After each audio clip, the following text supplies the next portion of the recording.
कि ये उस लड़के के लिए कैसे पॉसिबल हुआ जिसने 10th क्लास के अंदर उसके 53% मार्क्स आए थे। तो मेरे को एक ऐसी जगह से इंजीनियरिंग करनी पड़ी जो कि एक हरियाणा में एक प्राइवेट कॉलेज इंस्टीट्यूट है। ऑलमोस्ट 80 से 90% कंपनीज ने एक कंडीशन रख दी कि 10th और 12th के अंदर दोनों में 60% से ऊपर आपके मार्क्स होने चाहिए। तो शुरू के 3 से 4 एग्जाम मेरे निकले ही नहीं। इंटरव्यू की बात नहीं कर रहा हूँ, मैं रिटन एग्जाम की बात कर रहा हूँ। उस टाइम मेरे पास सिर्फ दो ऑप्शन थे, या तो मैं बैक हो जाऊं या फिर मैं आगे मूव करूं और उनको एक करारा जवाब दूं। मैं सिर्फ आपसे वो 3 चीजें शेयर करना चाहता हूं जो मैंने अपनी जर्नी से सीखी है। सीखिए स्पोकन इंग्लिश, पर्सनालिटी डेवलपमेंट और बहुत कुछ इंडिया के टॉप एक्सपर्ट्स के साथ। आज ही जोश स्किल्स ऐप पर अपने मनपसंद कोर्स को शुरू करिए। Download the app today. दोस्तों, जब भी हम किसी एक गवर्नमेंट एग्जाम के बारे में सोचते हैं तो सबसे पहले हमारे दिमाग में क्या आता है? सबसे पहले हमारे दिमाग में हमारे पुराने फेलियर्स आ जाते हैं। फिर हमारे दिमाग में ये चीज़ आ जाती है कि क्या हम इसको करने के काबिल हैं या नहीं। फिर वो दोस्तों के टोंट याद आते हैं, वो फैमिली रिलेटिव्स के टोंट याद आते हैं हमारे दिमाग के अंदर कि हम इसको कर पाएंगे या नहीं। बट मैं यहाँ पे एक ये बात कहना चाहता हूँ आपसे अपने पर्सनल एक्सपीरियंस के बेसिस के ऊपर कि आपको ये सारी चीज़ें नहीं सोचनी है। आपको ये दिमाग में आना चाहिए कि आपको ये एग्ज़ाम निकालना क्यों है, और आपको ये भी चीज़ क्लियर होनी चाहिए कि आपका जो फ्यूचर है वो आपका प्रेजेंट डिसाइड करेगा, ना कि आपका पास्ट। दोस्तों नमस्कार, मेरा नाम है आश्चर्य बंसल। मैं हूँ एक IAS officer, x IAS officer, x NTPC executive officer, एक मेंटर और एक टीचर। मैंने अपनी ज़िंदगी में 17 से 18 गवर्नमेंट एग्जाम क्रैक किए हैं। उसके अंदर मैंने इंजीनियरिंग सर्विसेज क्रैक किया है 3 बार। उसके अंदर मैंने 15 से 16 आपके गवर्नमेंट PSU के एग्ज़ाम क्लियर करे हैं, जिसके अंदर NTPC, ISRO, BARC, DRDO, IOCL, BPCL, HPCL इन सब के एग्ज़ाम निकल के आते हैं। और साथ में मैंने गेट 2008 का एग्ज़ाम क्लियर करा था जो कि ISC बेंगलोर ने कंडक्ट किया था। और उसके बाद मेरे को सारे IITs के अंदर एडमिशन भी मिला था for the MTech programme. But ये सारी चीज़ें मैं आपके साथ इसलिए डिस्कस नहीं कर रहा हूँ कि मेरे को आपको अपनी अचीवमेंट्स बतानी है, पर ये मैं इसलिए आपके साथ आज डिस्कस कर रहा हूँ कि ये उस लड़के के लिए कैसे पॉसिबल हुआ जिसने 10th क्लास के अंदर, जो उसकी CBSE बोर्ड, जो कि आप जानते हैं कि इतना टफ एग्जाम नहीं है, बट उसके अंदर भी उसके 53% मार्क्स आए थे, और जिसमें 3 सब्जेक्ट में तो वो मार्जिन पे पास हुआ था। तो जब ये रिजल्ट निकल के आया तो उस दिन मेरे घर वाले और मैं, हम दोनों शौक में थे, पर रीज़न डिफरेंट था। रीज़न इसलिए डिफरेंट था कि मेरे घर वाले इसलिए शौक में थे कि इतने कम मार्क्स कैसे आए, और मैं इसलिए शौक में था यार इतने कैसे आ गए मार्क्स, इतने भी कैसे मार्क्स आ सकते हैं, क्योंकि मैं तो पढ़ता ही था। मेरा दूर दूर तक कोई नाता रिश्ता ही नहीं था पढ़ाई से। बट वहाँ से मेरे को 2-3 चीज़ें रियलाइज़ हुई, और वहाँ से मैंने धीरे धीरे अपनी लाइफ के अंदर टर्न लेना स्टार्ट करा टूवर्ड्स द पॉजिटिव साइड। तो उसके केस के अंदर क्या चीज़ याद हुई, क्या चीज़ें मेरे को समझ आई, उसके केस के अंदर जो हमारा एक फ्रेंड सर्कल हुआ करता था, उसमें हम सारे जो 5-6 दोस्त हुआ करते थे बहुत ही अच्छे, वो सारे टॉपर्स थे। बट वो ऊपर से टॉप करे थे और मैं भी टॉपर था, मैं नीचे से टॉप किया था। तो वहाँ से जब मार्क्स का डिफरेंस निकल के आया तो एक चीज़ मैंने एनालाइज करी। उन्होंने मुंह पे नहीं बोला, पर मेरे को समझ आने लग गया उनके बिहेवियर से कि एक गैप क्रिएट होने लग गया। और वहाँ से मेरे को एक चीज़ समझ आई कि अगर आपको ज़िंदगी में दोस्ती यारी करनी है तो या तो आप अपना लेवल इंक्रीज करिए उन दोस्तों के इक्वल का, अदरवाइज आप दोस्ती यारी जो है वो अपने सेम लेवल के इंसानों में करिए। तो मैंने ये ठाना कि मैं अपनी ज़िंदगी में अपने को इम्प्रूव करूंगा एजुकेशन के अंदर, और मैं भी अपना लेवल उनसे ऊपर लेके जाऊंगा, उनके बराबर भी नहीं। दूसरी चीज़ मैंने ये एनालाइज करी कि यार पढ़ना कितना है, कि ऐसा तो नहीं है कि ये लोग 24 घंटे पढ़ते हैं, पर मैंने एनालाइज करा ऐसा नहीं है। वो भी एंजॉय करते हैं, बट हम जो एंजॉय करते हैं वो 24 घंटे करते हैं, वो जो एंजॉय करते हैं वो 24 घंटे में से कुछ एक टाइम, सेलेक्टेड टाइम के लिए करते हैं। तो इसीलिए आपकी लाइफ में सब कुछ चीज़ इंपॉर्टेंट है, पढ़ाई भी इंपॉर्टेंट है, स्पोर्ट्स भी इंपॉर्टेंट है, आपके रिलेशंस भी इंपॉर्टेंट है। सो आपको टाइम अपना एग्जीक्यूट करना है, प्रॉपरली एलोकेट करना है हर चीज़ के लिए। सो मैंने धीरे धीरे ऐसे ही पढ़ाई करना स्टार्ट किया। जब 12th के अंदर मैं पहुंचा तो उसके केस के अंदर मेरे 72% मार्क्स आए। नो डाउट ये आपके लिए कोई बड़ी बात नहीं होगी, क्योंकि हम जब CBSE बोर्ड के अंदर देखते हैं तो 95%, 98% भी स्टूडेंट्स के, बहुत स्टूडेंट्स के मार्क्स आते हैं। पर ये मेरे लिए बहुत बड़ी एक बात है क्यों? क्योंकि एक स्टूडेंट जिसने 10th क्लास में 53% मार्क्स आए, जो मार्जिन पे पास हुआ, वो इस लेवल तक रीच किया। ओके, बट इसके बाद क्या हुआ? इसके बाद जब मैं इंजीनियरिंग का एग्ज़ाम देने गया तो मेरे को IIT के एग्ज़ाम में नहीं निकला, मेरा AIEEE मेरे को एग्ज़ाम देना पड़ा। सारे बेसहारों का वही सहारा है, आपको भी पता है कि इंजीनियर सारे के सारे उसी से बनते हैं। बट उसके केस के अंदर भी फिर मेरे को एक फेलियर झेलना पड़ा कि मेरी रैंक्स लैक्स में थी। जब मैंने इंजीनियरिंग का एग्ज़ाम का मेरा रिजल्ट निकल के आया तो वहाँ से मेरे को कोई गवर्नमेंट कॉलेज नहीं मिला, कोई मेरे को टॉप का इंस्टीट्यूट नहीं मिला, क्योंकि अगर मेरे जैसे स्टूडेंट्स को गवर्नमेंट कॉलेज मिलने लग जाएगा तो उसको कोई गवर्नमेंट कॉलेज नहीं बोलेगा। तो मेरे को एक ऐसी जगह से इंजीनियरिंग करनी पड़ी जो कि एक हरियाणा में एक प्राइवेट कॉलेज इंस्टीट्यूट है, और मैं एक ऐसे कॉलेज के अंदर एंटर करा जिसका पूरा एक बैच तक कंप्लीट नहीं हुआ था। आई डोंट नो आप इसको बिलीव करेंगे या नहीं कि मुझे ये तक नहीं पता था कि मेरे को ब्रांच कौन सी चाहिए। तो सिर्फ वहाँ पे जब हम एक लाइन के अंदर खड़े हुए थे जहाँ पे ब्रांच एलोकेट हो रही थी, तो आगे पीछे वाले दोस्तों से बात हुई, उन्होंने मैकेनिकल इंजीनियरिंग लिया तो मैंने भी मैकेनिकल ही ले लिया। बट उसके बाद क्योंकि मेरे दिमाग में ये था कि मैं 10th क्लास के बाद में मेरे को ये एनालाइज हो गया था कि मेरे को अपना लेवल अपने दोस्तों से भी ऊपर लेके जाना है, जिन्होंने सिर्फ एक रिजल्ट की वजह से मुझसे बात तक करना छोड़ दिया था। वो चीज़ मेरे दिमाग के अंदर सेट हो चुकी थी और इस वजह से मैं अपना पढ़ाई के ऊपर फोकस करा हुआ था। जब फर्स्ट सेमिस्टर हुआ तो उसके बाद मेरे कॉलेज के अंदर मेरे 4th रैंक आई। फर्स्ट सेमेस्टर के रिजल्ट के बाद में मेरे में एक कॉन्फिडेंस डेवलप हुआ और फिर मुझे लगा कि नहीं यार, मैं कर सकता हूँ, अगर मैं और मेहनत करूँगा तो डेफिनेटली मैं ऊपर की तरफ मूव कर सकता हूँ। और फिर उसके बाद जैसे कि मेरे को हारना पसंद ही नहीं था और मैं 24 घंटे सिर्फ एक ही चीज़ धुन में रहता था कि किस तरीके से मैं अपने सेशनल्स के अंदर टॉप करूँ, किस तरीके से मैं एग्जाम के अंदर टॉप करूँ। और सेकेंड सेमेस्टर के अंदर मैंने यूनिवर्सिटी के अंदर टॉप किया, अपनी पूरी यूनिवर्सिटी के अंदर, सिर्फ अपने कॉलेज के अंदर नहीं, पूरी यूनिवर्सिटी के अंदर हमारे ऑलमोस्ट 40 से 50 कॉलेज हुआ करते थे और वहां से मेरे दिमाग में एक कॉन्फिडेंस डेवलप हुआ। एंड टिल 8 सेमेस्टर तक, पूरे 4 साल तक मैं हर सेमेस्टर के अंदर टॉप करता गया। बट जैसा कि आपको पता है कि रियलिटी जो होती है आपकी, वो आपको बहुत ही हर्ट करती है। और फिर दोबारा मेरे सामने वो 10th क्लास का इंसिडेंट दोबारा मेरे सामने आ गया।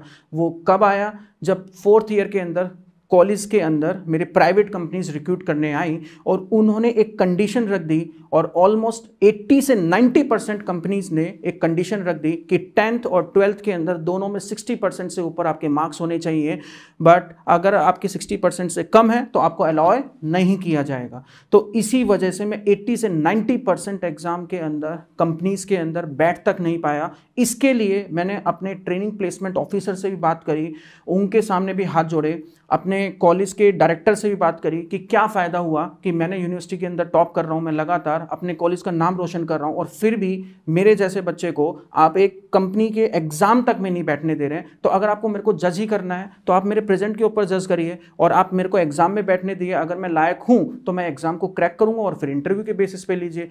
बट इन कंपनीज के ऐसे ऐसे रूल्स थे जिसकी वजह से मेरे को बहुत ज़्यादा फ्रस्ट्रेशन होने लग गया। और फिर दोबारा मेरे जो साथ के दोस्त थे इनडायरेक्टली मेरे को टॉन्ट मारने लग गए कि क्या फ़ायदा हुआ तेरे यूनिवर्सिटी में टॉप करने का, देख हमारे मार्क्स तेरे से भी कम है और फिर भी हमारी नौकरी लग गई है। और उस दिन फिर मैंने एक चीज़ और ठानी दोबारा दिमाग के अंदर कि अब मैं गवर्नमेंट एग्ज़ाम के लिए तैयारी करूंगा, क्योंकि मेरे लिए ऑप्शंस कुछ बचता ही नहीं था। 1-2 प्राइवेट कंपनीज ने लिया मुझे, और वो भी 7-8 हज़ार की नौकरी के ऊपर, और वो मुझे एक्सेप्टेबल नहीं था अपनी लाइफ के अंदर। इस वजह से मैंने गवर्नमेंट एग्ज़ाम को करने की ठानी, और वहाँ से मेरे दिमाग में एक चीज़ ठन गई कि मेरे को ये प्रूव करना है अपने दोस्तों को, अपने कॉलेज के प्रोफेसर्स को, अपने डायरेक्टर को, ट्रेनिंग प्लेसमेंट ऑफिसर्स को, सबको ये प्रूव करना है कि ये जो कंपनी आई थी इन्होंने मुझे ना लेके कितनी बड़ी गलती कर दी है। तो इसी वजह से मेरा जो पाथ है वो गवर्नमेंट एग्जाम की तरफ मूव करा।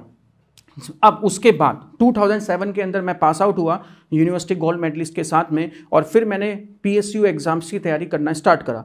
बट वहाँ पे जैसे ही मैंने एग्ज़ाम देने स्टार्ट करे तो शुरू के 3 से 4 एग्ज़ाम मेरे निकले ही नहीं।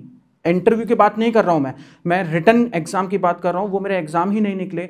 वो इसलिए नहीं निकले क्योंकि मेरे में एक अंदर से एरोगेंस टाइप का आ गया था कि मैं यूनिवर्सिटी का टॉपर हूं, मेरे तो एग्जाम निकल ही जाएंगे।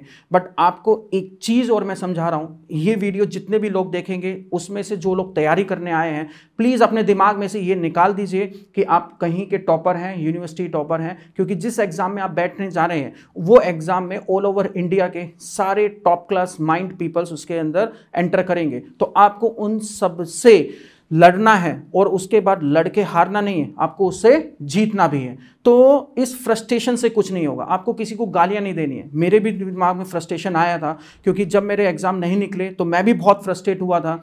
मेरे को भी फिर दोबारा अपने दोस्तों के, कॉलेज वालों के टोंट याद आए थे कि ये नौकरी ही कर ले, तेरे बस की नहीं है, ये सिर्फ एक प्राइवेट कॉलेज है और तूने यहाँ टॉप करके कोई तीर नहीं मार लिया है। तो उस केस के अंदर सारी चीज़ें मेरे दिमाग में चल रही थी। उस टाइम मेरे पास सिर्फ दो ऑप्शन थे, या तो मैं बैक हो जाऊं या फिर मैं आगे मूव करूं और उनको एक करारा जवाब दूं। और उसके बाद फिर मैंने अपने दोस्तों से जिनका सिलेक्शन हुआ था उस PSU एग्जाम में, उनसे बात करनी स्टार्ट करी और उनसे ये पता करा कि एक्चुअली में वो क्या कर रहे हैं जो मैं नहीं कर रहा हूं, जिसकी वजह से मेरा एग्जाम नहीं निकल रहा है।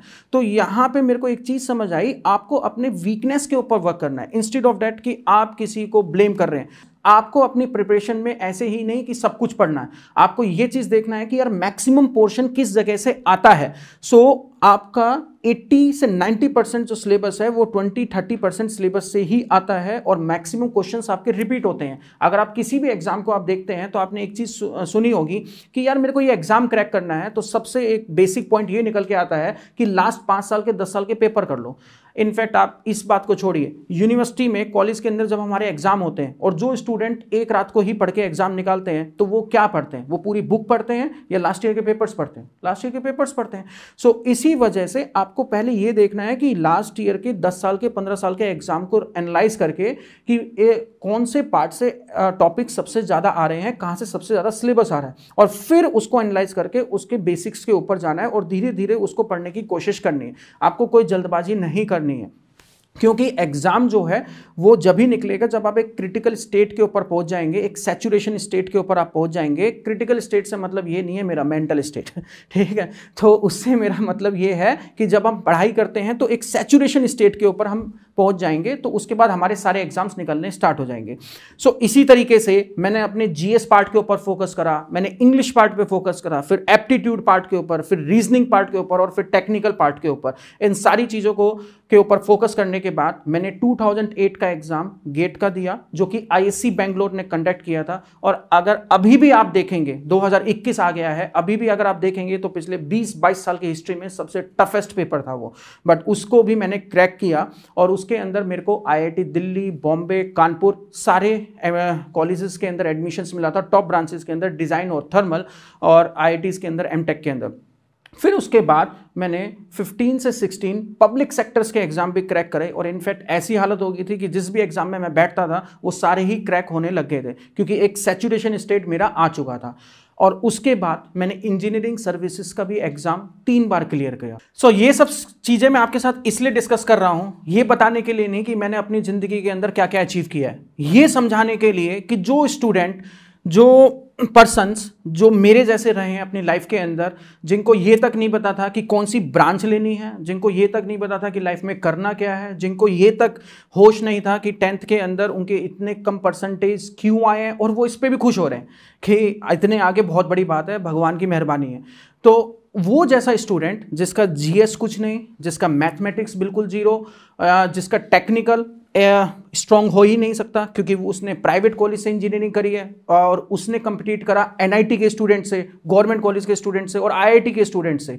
सो उस केस के अंदर अगर मेरे जैसा इंसान ये कर सकता है तो आप भी कर सकते हैं। और लास्ट में मैं सिर्फ आपसे वो 3 चीजें शेयर करना चाहता हूं जो मैंने अपनी जर्नी से सीखी है। मैं ये श्योरिटी से ये नहीं कह सकता कि वो आपके लिए एप्लीकेबल है या नहीं है, क्योंकि मैं ये जानता हूं कि हर पर्सन अपने आप में एक यूनिक है, और सबसे बड़ी बेइज्जती कब होती है? जब आप अपने आप को दूसरे से कंपेयर करते हो। आप अपने आप में एक यूनिक पर्सनैलिटी हैं, आपका एक अलग तरीका है, क्योंकि सबसे बेस्ट एग्जांपल MS धोनी, क्योंकि MS धोनी ने जो 6 मारने की एक नई टेक्निक निकाली थी वो उससे पहले तक नहीं थी, बट मैंने अपनी लाइफ से जो सीखा मैं उसको आपके साथ डिस्कस कर रहा हूं। तो सबसे पहली चीज गॉड स्टेटमेंट आता है जो हम सब लोगों ने ही सुन रखा होगा, God help those who help themselves।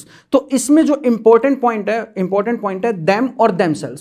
इसका मतलब ये है कि गॉड भी आपकी जब ही हेल्प करेंगे जब आप अपनी खुद की हेल्प करेंगे। सो इट से मैं ये चीज कहना चाहता हूं कि इस पूरे संसार के अंदर सिर्फ एक ही चीज, एक ही इंसान आपकी हेल्प कर सकता है, वो आप खुद हैं। सेकेंड लर्निंग इज डिसिप्लिन होना बहुत जरूरी है लाइफ के अंदर। एक ऐसे इंसान जिसका 10th क्लास के अंदर जिसको ये तक नहीं पता था कि करना क्या है, और इसी वजह से वो 16, 17, 18 घंटे सोता था, खाता पीता था और पढ़ाई को छोड़ के सब कुछ चीज़ों के अंदर इन्वॉल्व था। तो वहाँ से मैंने क्या चीज़ सीखा कि आप एंजॉय भी करिए। आप व्हाट्सएप के करते हैं, आप फेसबुक यूज़ करते हैं, आप किसी से चैटिंग करते हैं, किसी से बात करते हैं, म्यूजिक सुनते हैं, हॉबी करते हैं, आप सब कुछ करिए, बट आपको ये नहीं भूलना चाहिए आपका लाइफ में प्राइमरी एम क्या है। ये सारी चीज़ें सेकेंडरी हैं, प्राइमरी एम को हर्ट मत करना सेकेंडरी की वजह से। ऐसा मत करने लग जाना कि व्हाट्सएप और फेसबुक आपने 2 घंटे यूज करना स्टार्ट करिए और पढ़ाई आप सिर्फ 15 मिनट की करते हैं। सो मैं ये नहीं कह रहा कि आप 18 घंटे पढ़िए, और ये पॉसिबल भी नहीं है। और इनफैक्ट अगर आप 24 घंटे में से 18 घंटे पढ़ रहे हैं तो इसका मतलब ये नहीं है कि आप होशियार हैं, इसका मतलब ये है कि आपको पता तक नहीं है कि पढ़ना क्या है। So third is your patience. Okay, patience होना बहुत जरूरी है हमारे जैसे इंसानों में।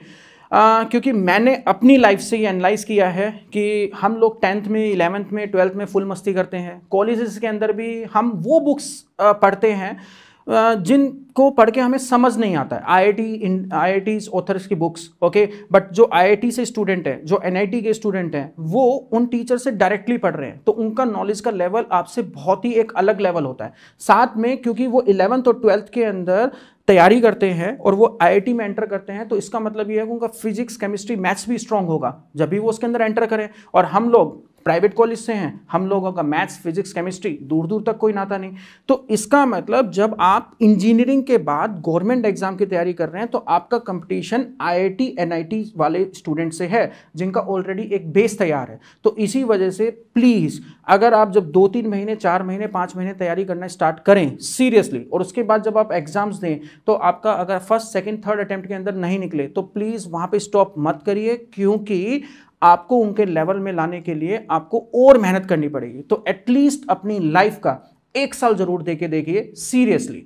ओके, तो अगर आप सीरियसली 1 साल देंगे, और साथ में टाइम मैनेजमेंट, कि आपको ये पता होना चाहिए कि आपकी वीकनेस क्या है। 24 घंटे बस रोना नहीं है आपको कि ये नहीं हो रहा है, इसके अंदर पैसे दिए जाते हैं, मेरा कोई नहीं है संसार में, मैं जा रहा हूं। तो ये चीज़ें आपके दिमाग में नहीं आनी चाहिए। आपके दिमाग में ये आना चाहिए कि मेरा क्यों नहीं हुआ और जिनका हो रहा है उसमें और मेरे में डिफरेंस क्या है। तो ये सारी चीज़ें आपको पता होनी चाहिए। आप अपनी वीकनेस के ऊपर काम करिए, definitely you will get success. और लास्ट, मैं ख़त्म सिर्फ अब्दुल कलाम जी के एक कोट हैं उससे करना चाहता हूँ कि ड्रीम्स वो नहीं हैं जो आप सोते हुए लेते हैं, ड्रीम्स वो हैं जो आपको सोने ना दे।